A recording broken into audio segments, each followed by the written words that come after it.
বোস, কারণ সে আজও জীবিত।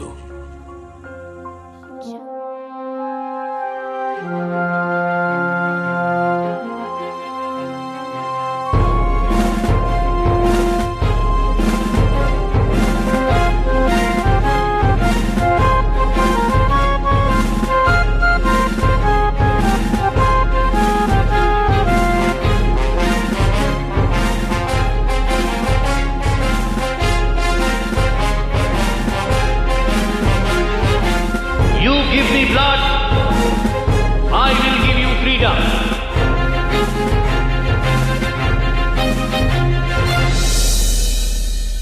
কাজের সূত্রে অনেক ইয়াং ছেলে মেয়েদের সঙ্গে দেখা সাক্ষাৎ হয়, বন্ধুত্ব হয়।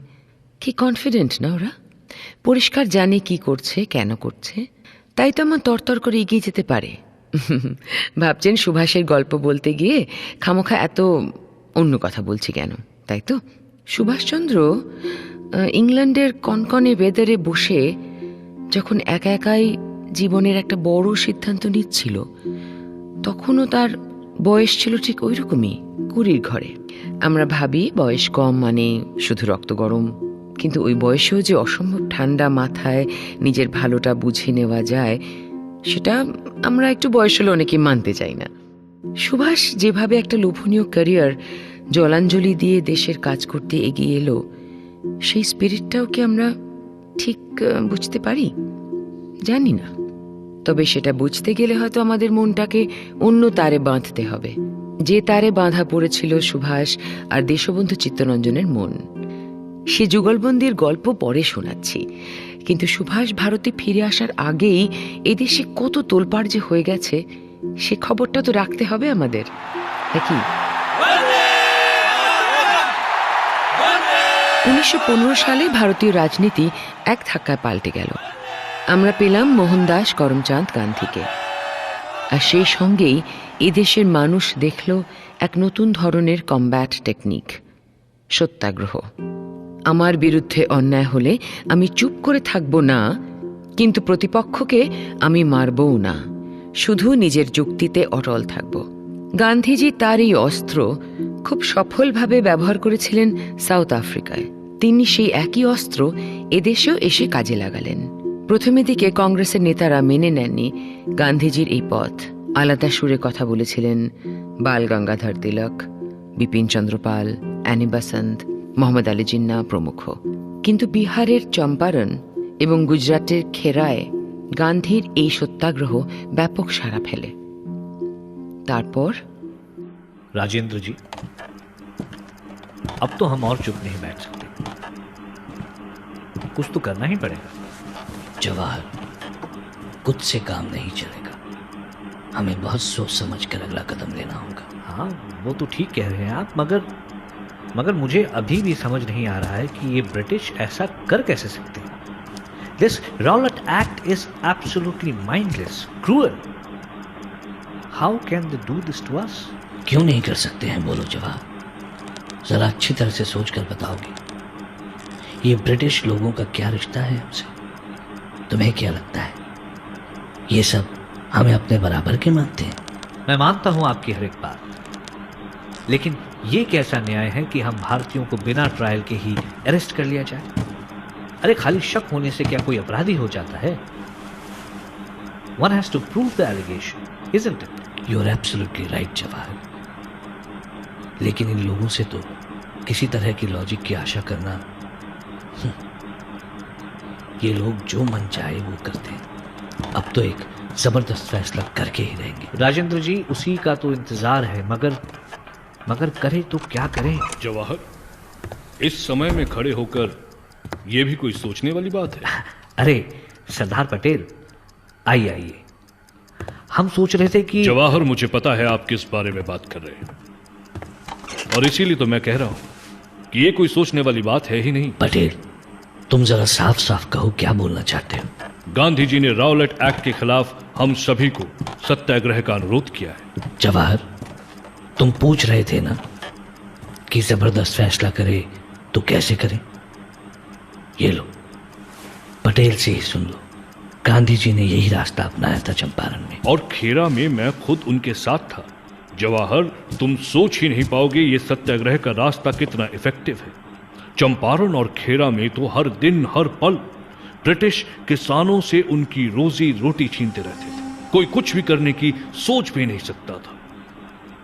उन किसान और मजदूरों की आंखों में जो डर था वो मैंने अपनी आंखों से देखा।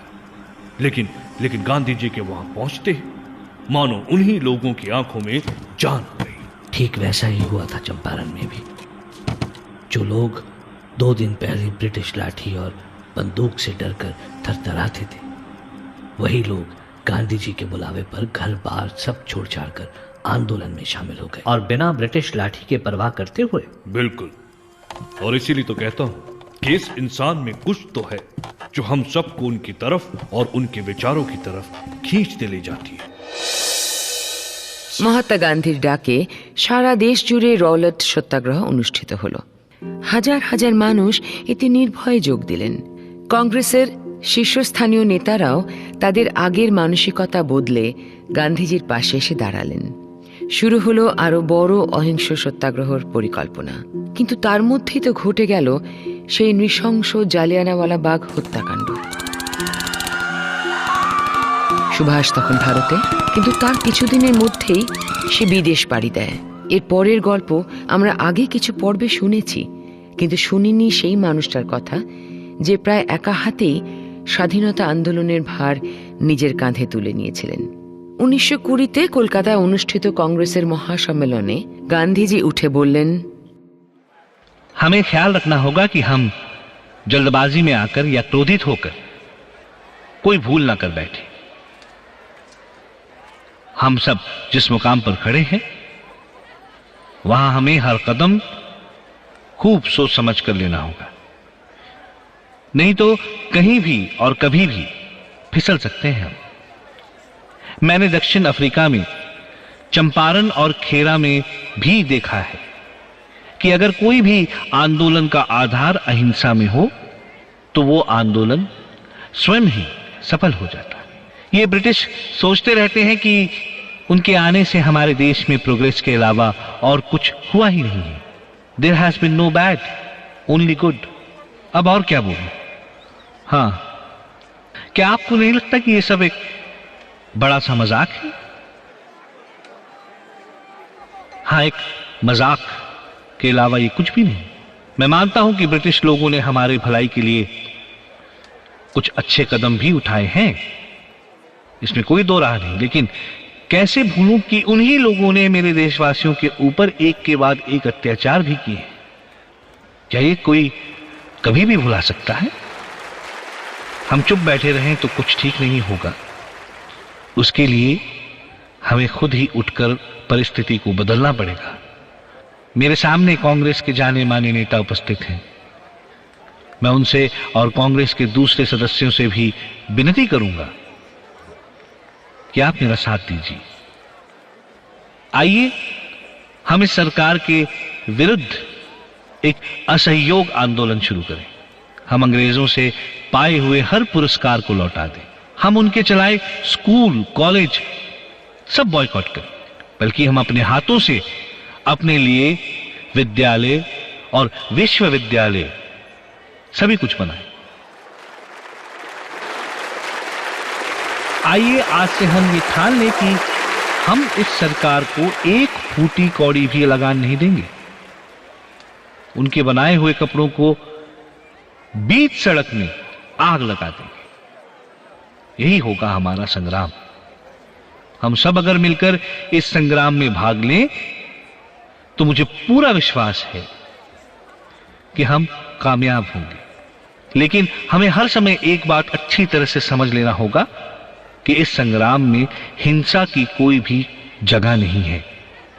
वो हमें कितना भी प्रेशर दे, हम उनके सामने नहीं झुकेंगे, सह लेंगे सब कुछ बिना हिंसा के। क्या आप सबको मंजूर है मेरा ये प्रस्ताव?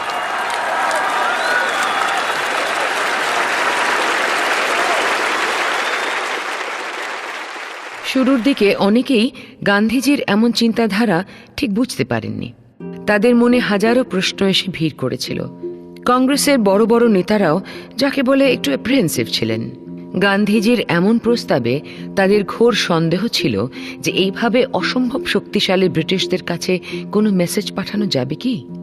জাহাজে করে দেশে ফেরার সময় সুভাষচন্দ্র বোসের মনেও অনেক জিজ্ঞাসা দানা বাঁধছিল।